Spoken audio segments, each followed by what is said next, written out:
everyone, and welcome to day 3 of Road Trip with Mrs. Zip. Today we're going to be exploring Mount Rushmore. Actually today and tomorrow. So we will do some things with Mount Rushmore today and then continue on with them tomorrow. So today we're kind of just going to talk about how they how they were carved out, how they were made, why they were made, things like that. We're also going to talk about 2 of the presidents on Mount Rushmore. So we're going to talk about George Washington and Thomas Jefferson. Tomorrow, I will show you the video that I took at Mount Rushmore at night. We were there for the lighting ceremony, I guess it's called. So that was pretty cool, and I got a video of the ceremony. I'm hoping that the volume is okay so that you can hear what they're talking about, because it was pretty neat. It was pretty quick, but it was good. They did then sing the national anthem. I probably won't post that just because you've all heard that before. But it was pretty cool hearing the national anthem being sung by everyone around us as you're looking on these presidents who have contributed so much to our current lives. So that's kind of what we're going to be doing. You are going to notice that you have a couple sheets that go along with Mount Rushmore. So you have this sheet, which kind of just has some information, and I'll be going through some of that, but I will be providing some new information as you watch today's slides. Then there's just this research sheet. We'll kind of be covering most of it. You can kind of fill in the blanks as I'm going through everything. You also have the video notes. You don't really have to do the video notes. What I actually want you to do is use George Washington and Thomas Jefferson here, and then on the back, Theodore Roosevelt and Abraham Lincoln for this Mount Rushmore stem. So this is kind of what your activity is going to be for today, is creating your Mount Rushmore stem. So I'm going to talk a lot about Mount Rushmore, how large it is, things like that.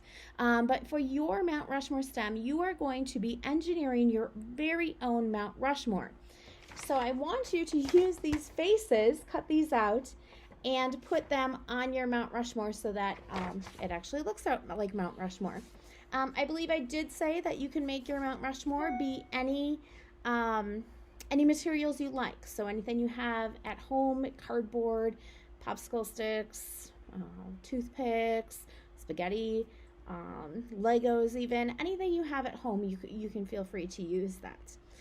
So I will be going through some slides or some pictures with you and talking about the presidents that, as I said, today I'm going to go through George Washington and Thomas Jefferson, and also kind of tell you more about Mount Rushmore.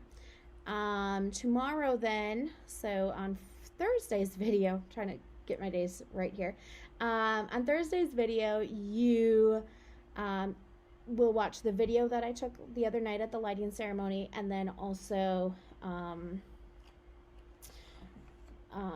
we'll talk about Theodore Roosevelt and Abraham Lincoln. So we'll talk about those two. But that is all for now. I hope you guys have a great day, and I hope you enjoy my video. Yeah. Hello, and welcome to Mount Rushmore National Park. Mount Rushmore is actually carved into Mount Rushmore, which is the name of a mountain. It is located in the Black Hills of South Dakota.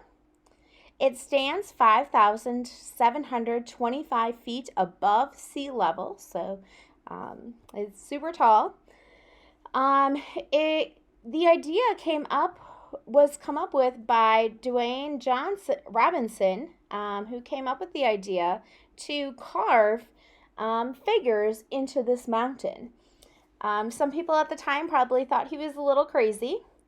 They decided to carve it into Mount Rushmore because of the quality of the granite. They figured it was a stable enough rock that they were able to, it wouldn't be, yesterday we talked about erosion and through wind and water, that granite wouldn't be eroded away very easily. They had it face southeast in order for the sun to hit it so that they would have optimal working hours.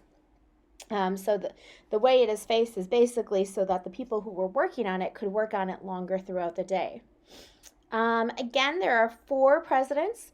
They represent the first 130 years of American history. When they originally planned on making it, they planned it to be from the person's head to their waist. So in reality, Mount Rushmore really isn't finished. If it were finished for the original design, it would show the waist of the presidents. You can see pretty much just the head and a little bit of the shoulders on most of them. They kind of ran out of time, ran out of money, so they stopped doing it. The nice thing was it did provide jobs for over 400 workers during that time. Those workers had to climb 506 steps to the top every single day. Surprisingly, there weren't any deaths as they were building Mount Rushmore. It was completed in 1941, so almost 80 years ago. It cost at that time $989,992.32. In today's money, it would be over $17 million to build Mount Rushmore. They actually used dynamite to carve out a lot of the faces. Once they were able to remove a lot of the large pieces of rock, they used a honeycombing process to carve out the rest. There was actually 800 million pounds of rock removed, and some of it actually sits at the bottom of Mount Rushmore. So you can still see some of those rocks that they had removed from the original mountain. Each year, workers have to clean and seal the cracks. Each president's head is the height of a 6-story building. So just their head is 6 stories high. So think of a building, if your house maybe is a 2-story building, 3 times that tall would be just the president's height. One of the really cool things about Mount Rushmore is there's actually a secret room behind President Lincoln's head. It is used to house some of the country's most important documents, copies of those documents, but important documents for our country, including the Constitution, the Declaration of Independence, and the Bill of Rights.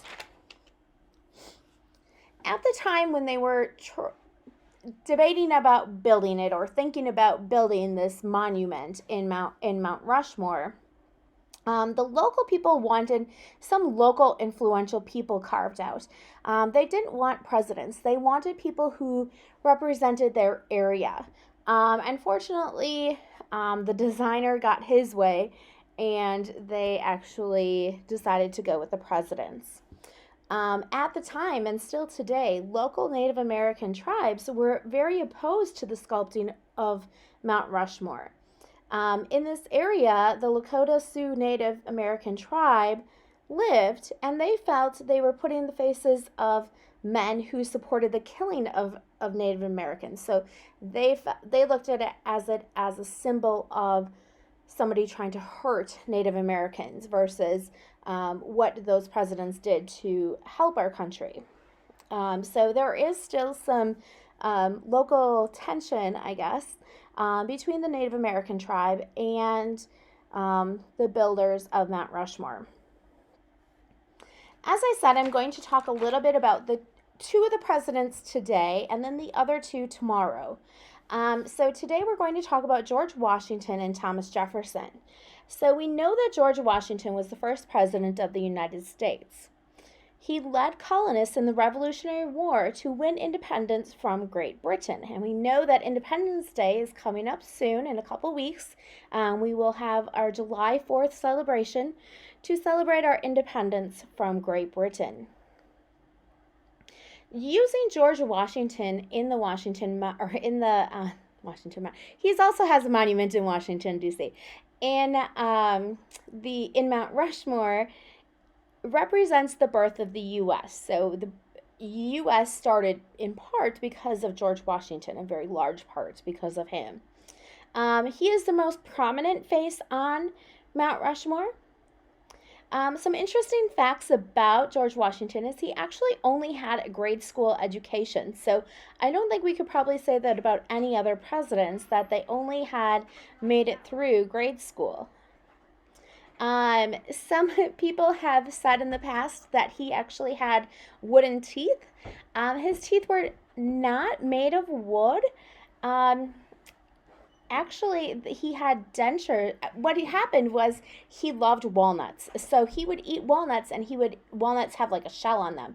So he would use his teeth to crack that shell, and it caused damage to his teeth. That's why your parents might say to you, don't open that with your teeth. I know my mom always did, because it does wreck your teeth, and he actually wrecked his teeth by cracking open walnut shells. So he got dentures made. The dentures actually were the teeth of poor people and people who he had enslaved. So George Washington did own slaves. And some of his slave workers, they were their teeth that he had made into his dentures. Also, some were made of ivory and some were made of cow teeth. George Washington loved animals.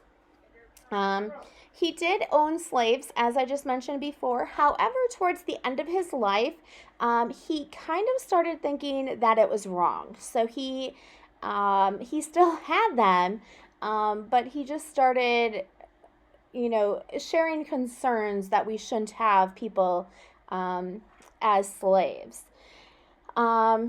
He did, when he died in his will, he freed all of the slaves that he owned with his wife Martha. So he had slaves all up until the time he died, and then when he died, he got rid of them essentially, or he set them free after he died.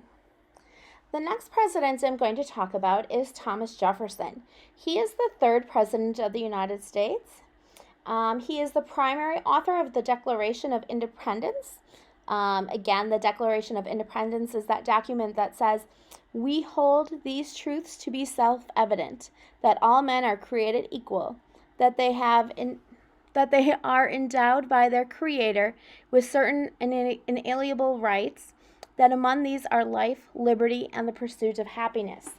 That is the part of the Declaration of Independence guaranteeing that we are free, that in the United States, we are all created equally and we all are free.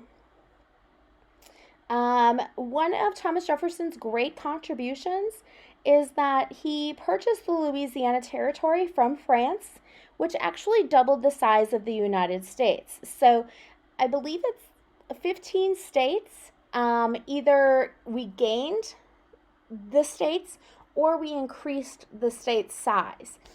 So it did impact our country by 15 states. The reason why he was chosen for Mount Rushmore is because he represented growth of the United States. Growth through being the author of the Declaration of Independence, but also growth by purchasing that Louisiana Territory and increasing the size of the United States. Another fact about Thomas Jefferson is that he was an avid astronomer. He loved looking at the stars. He loved looking at the moon, planets. He was very interested in astronomy. So that is all I have for you today. Tomorrow, I will be showing you the video that I took at Mount Rushmore at night during their lighting ceremony. Again, the assignments are optional. Summer school is supposed to be fun. So even if you just watch the video, you will learn a lot. And you can ask questions if you want to know some more information. You had a challenge yesterday that was asking about my display on my car. So the challenge was, let's see if I can find my picture quick. So I think the time was 11:14 a.m. It said we were going to arrive at 1:58 p.m., but it said that that was only 3 hours and 44 minutes. If you did the math, you could tell that that was wrong, okay? So what happened is we actually went from Central Time Zone to Mountain Time, which allowed us to gain an hour. So right here, it is Tuesday night at 6:53 p.m. By you, it is Tuesday night at 7:53 p.m. So that was kind of the challenge for today, that question. That's all I have for you. I hope you guys have a great day and have some fun. I don't know what the weather is going to be like by you, but it's supposed to be cold where we are going. So hopefully you can get outside and do something fun. Bye-bye.